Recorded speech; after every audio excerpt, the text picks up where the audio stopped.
Hello, everybody. It's Margaret here with 60 and Me. Thank you for joining us today. Hope all's well. I got a topic today that's near and dear to my heart and maybe to many of you as well, and that is travel. Now, I'm not going to be talking about travel adventures in the traditional way. I've got a kind of different angle I want to approach it with today. I'm going to call it fantasy travel. And I'm going to talk to you about some ideas for filling in the gaps. I mean, right now, not many people are able to travel the way they want to travel. We can do some staycations. A lot of people are doing camper, visits and RV trips and cross countries and all the things that we can control, because being in the world of travel right now is a little bit crazy. Now, Lynn Claire is one of our bloggers, and she wrote this article on what makes fantasy travel the ultimate staycation. Okay, so what is fantasy travel? Now, we know what staycation is. A staycation is where you stay at home and you have a vacation at home. Now, it can be a staycation on a cruise. I recently did a very short 3-day cruise around the English Channel. We didn't stop anywhere, no ports. Everybody was vaccinated. It was all COVID, very COVID safe. And it was just a way to get on the water. And I really, really like that. So you can do that kind of staycation where you're staying in one place. You're just not visiting spots around the world. Maybe some of you are by now. And by the time this is released, this video, things change every single day, don't they?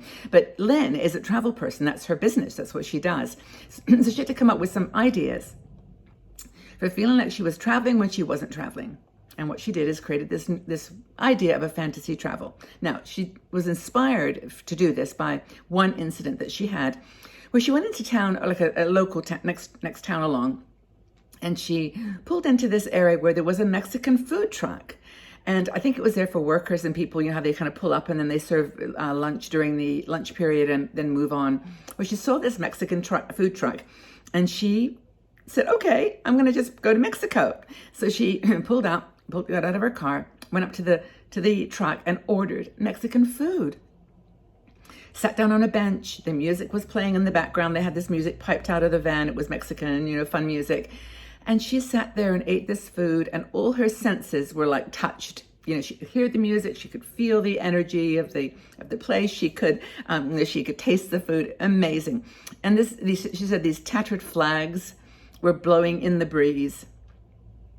She was in Mexico, and she didn't have to get on a plane. She didn't have to, go through any kind of testing. She just sat there for an hour, ate the food, remembered she had been to Mexico before, so she was remembering places, people, and it was just like going there, she said. Now, okay, that's pushing it, I know, but it's all about fantasy. And what is fantasy but making things that are unreal, real. So I think that's really fun. So what makes travel fun? Well, it is the unexpected. It is bumping into things that are unusual, that are, just from a different perspective, that you didn't see it before. Even something really simple like going into a store, a drugstore, or I love perusing, food stores and drugstores, because I just like packaging and I like the new products, and they're usually local and they're made from ingredients I don't know. So it's the unexpected. It's the things that you really didn't think you were going to bump into. And it's also people. You bump into people. You meet people when you're traveling, and that just sometimes become friends. But we're all friends. We're all friends on this journey. And I think if there's one kind of mantra that I've been picking up on, it's just that let's just take care of each other. Let's just take care of each other right now. And travel has always been a time for me when I had a chance to do that. But anyway, what makes travel fun? Well, the planning. That's always good. Not having to cook, staying at local hotels and tasting the local cuisine and people, of course. What makes travel a hassle?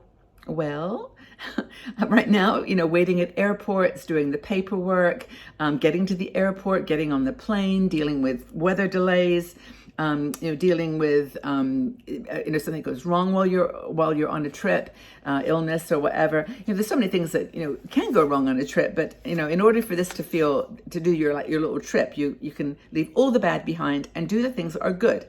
Like you can plan for it. You can plan a little trip and make it realistic, and do everything like pretend that you're going. I have a friend actually who did this. I think I do it at one point. Was put on my Facebook. It was like just off on international travel today.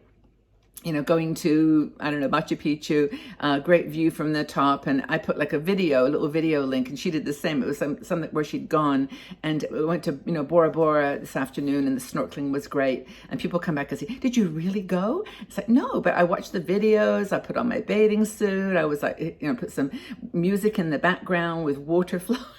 You can do that. You can just do it. And it is fantasy travel, but it stretches those little fantasy creative muscles. And I think it's really fun. You can even pack a suitcase.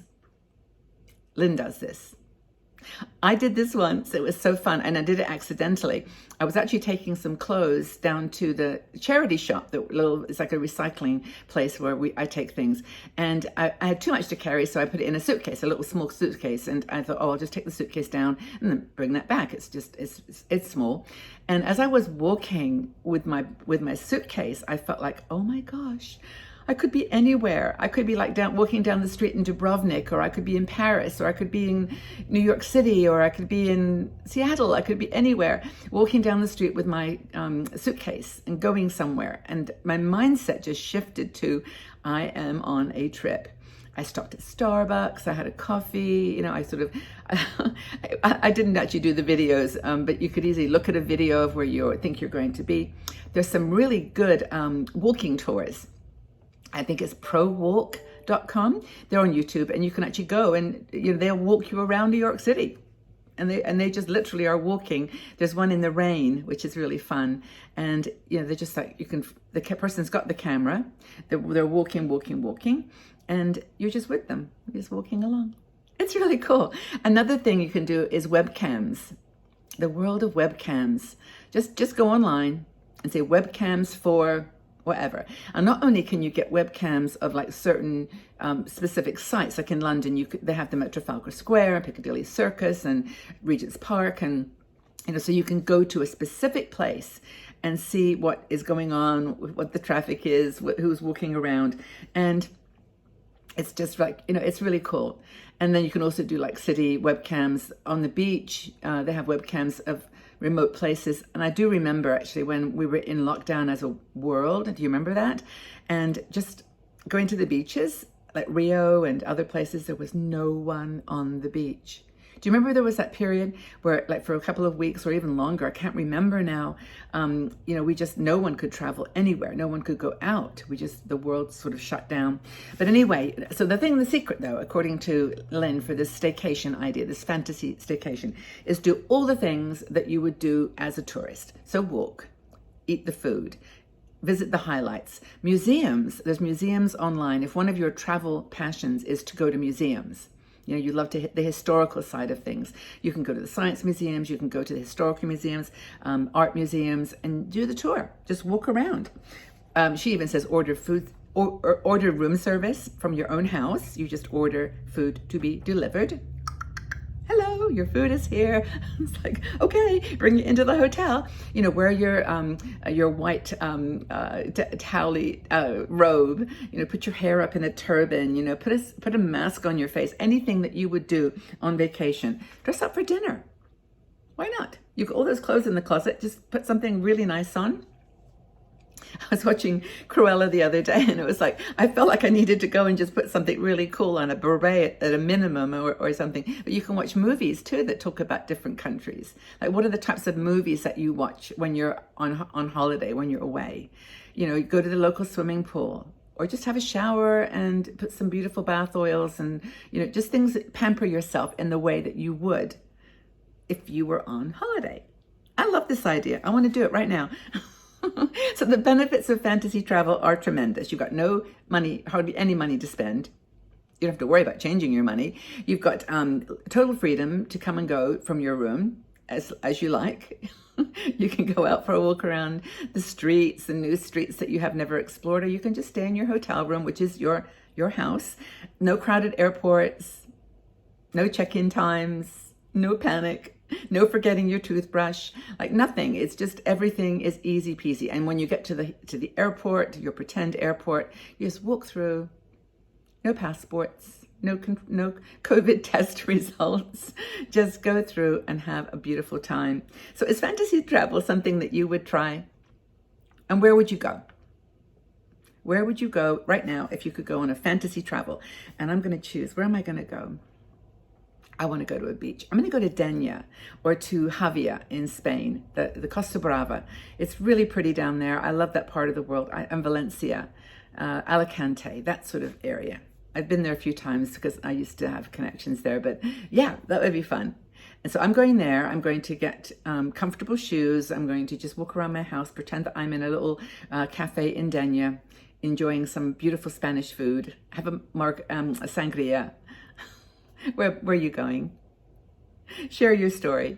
I hope this has been fun. Thank you, Lynn, for writing it and for sharing your crazy idea. Fantasy travel, I think it's a wonderful thought, and I hope that you all enjoy the inspiration. Go out and choose a place in the world. Go find a walking tour. Just bring back the memories from a previous trip, perhaps, and just enjoy this beautiful life that we have.